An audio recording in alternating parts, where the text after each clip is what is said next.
Welcome to the Heart Disease Databricks project presentation by the Group 3 members, Sudha Patel, Anisha Nasro, Collins Mansa, and myself, Marin Joseph.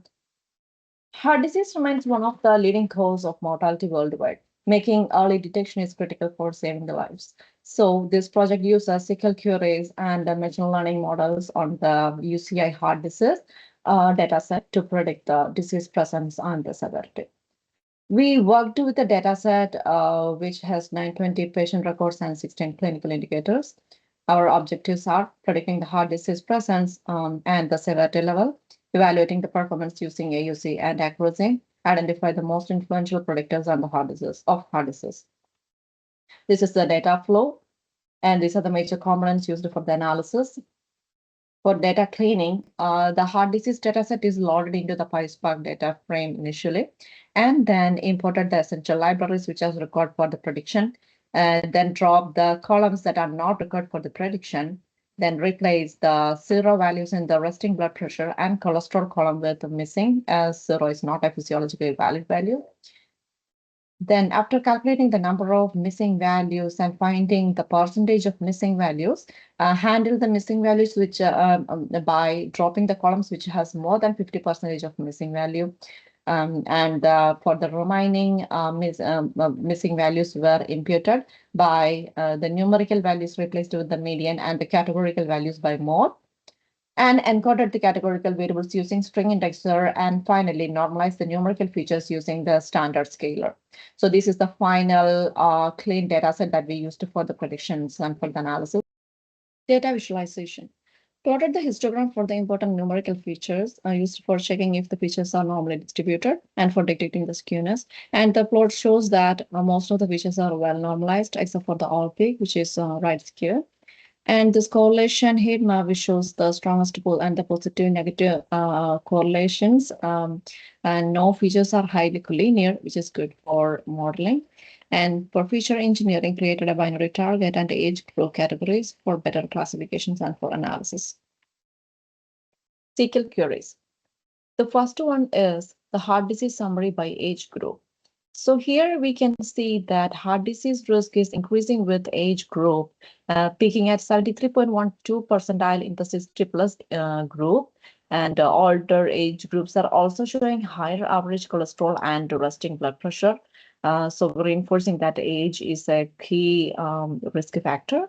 These are the two visualizations which shows the same result. Here we can see that the total patients and the heart disease cases are increasing with the age group as well. And the second query is the relationship between cholesterol level and the heart disease. Here, this analysis groups patients by cholesterol level and looks at how it relates to heart disease. Surprisingly, we can see that the medium cholesterol group is showing the highest heart disease risk at 66.48%, even more than the high or the very high groups. This shows that the cholesterol alone is a perfect predictor. And the third, and this is the visual representation of that. And the third one is the top 10 predictive risk combination. Some patient combinations like in row 1 and 2, we can see there is it shows 100% of likelihood of heart disease. The most impactful group, the row 4, includes 207 patients with a 91.3% chance of having heart disease, making it a key high risk profile. So this combination can be used to flag high risk the patients. But in SQL, we may miss strongest pattern since the combination is made manually. Meanwhile, ML model can find the best to compose automatically. So for this query, we looked at the gender-based comparison of heart disease prevalence. So we see that a large percentage of the males were diagnosed compared to females. So this shows the difference between the two genders.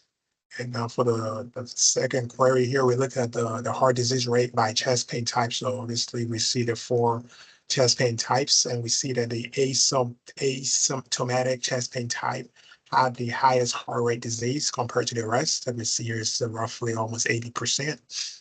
And here we look at the chest pain type distribution by gender. So for instance, here for the female, the highest chest pain type for females was the asymptomatic, which was a 70, while for the male it was also the asymptomatic, which is a 426. So we see that the asymptomatic chest pain type was the most common among both genders. Now, here we look at the top 10 patients with the highest cholesterol. So we see the majority is the gender is mostly dominated by the males. There's 7 compared to the third of the females. So, and the highest is a 6.9. And then the final query here, we look at the average resting blood pressure per chest pain type. So here we see that the asymptomatic chest average resting BP was a 0. The non-anginal pain was a negative 0.1. Typical angina was a 0.2, and then the atypical angina was a negative 0.1. So these are the 4 chest pain types, and this was the average resting blood pressure. Thank you. Different machine learning models that we use in our project. So for 4 of them, we looked at whether the patient has heart disease or not. We labeled, we did 0 for not having heart disease and 1 for having heart disease. The models we use are logistic regression model, random forest model, multi-layer perceptron model, and AdaBoost classifier. And the next 2 models that we looked at severity. And for that one, we put it on a scale of 0 to 4 for severity. For that one, we looked at decision tree and random forest. So where are the models, where the purpose of it, why do we use it? Logistic regression, it predicts the probability of having a heart disease. And this one is interpretable, fast, and performs very well with linearly separable data. Next, we looked at random forest. This one looks at more complex interactions, and it reduces overfitting through ensemble learning. For multi-layer perceptron, this is a neural network model. This handles the nonlinear patterns and learns from deep feature relationships. The next one is the AdaBoost classifier, which boosts the performance of weak learners, and this usually outperforms simple models. Now for the other 2 models in which we look at severity, there's decision tree, which splits the data based on severity.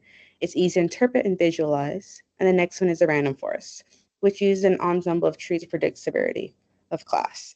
So, those are the models that we use. And then over here, you can see how we set up our Databricks page. We define the input, we split the data into train and test. We define the models, create a pipeline, trained it, predict on test set, and then we evaluate the AUC. We only printed the AUC so we could later compare them and see how they do against each other. We did the similar fashion for the other 2 models. And for that one, we showed the accuracy to also compare which model does best.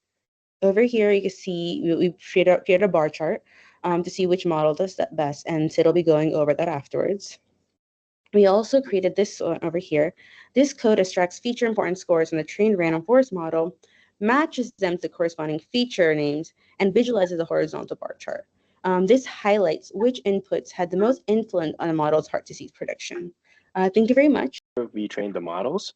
We did some feature importance to find which columns predicted heart disease the best. And we found the chest pain, old peak or ST depression, and exercise-induced angina predicted heart disease the best. This was based off of the random forest model. And we coded that in Databricks using this code here. We also compared all the models. We compared the models using AUC and accuracy. The first 4 models are binary classifiers, and the last 2 models are multi-class classifier models where they were predicting the severity of heart disease from a scale of 0 to 4. And the first 4 models are binary classifiers where they were predicting if a patient had heart disease or not. And we predicted using the code down here, and we validated using the code using the AUC down here. We did like a comparison. We found that the gradient boosted trees model for binary prediction of heart disease performed the best. And out of the multi-class models to predict severity, the random forest model was the best one. But compared to the binary models, the first 4 models are the binary models. The last 2 multi-class models did not perform as well. So in conclusion, to summarize what we did, we uploaded the heart disease data set to Databricks. We cleaned and prepared the data. We performed analysis using SQL queries, and then we built and evaluated machine learning models. The best model to predict heart disease or binary classification was gradient boosted trees, and the best model to predict severity of heart disease was random forest. The multi-class models to predict severity of heart disease were less reliable than the binary classifier models because they were not as accurate. This analysis will help physicians to identify patients at risk for heart disease It may also help predict severity of heart disease based on a scale of 0 to 4, but caution is needed in predicting the severity of the heart disease, and the models did not perform as well compared to the binary models. Future recommendations could be to collect more data or additional clinical features to improve model accuracy. You may explore deep learning architectures or advanced ensemble strategies for better model performance. So machine learning can assist in heart disease screening, but further improvements are needed for predicting severity. Some of the challenges we faced in this analysis were we had an incomplete data set, so we had to drop some columns. We also had to apply imputations like mean/mode. We had other challenges like the target variable was not binary, so we had to create a new binary target column. Numerical features have different scales, so we had to use like a standard scaler. So these were some of the challenges we faced and some of the solutions we applied. Thank you very much.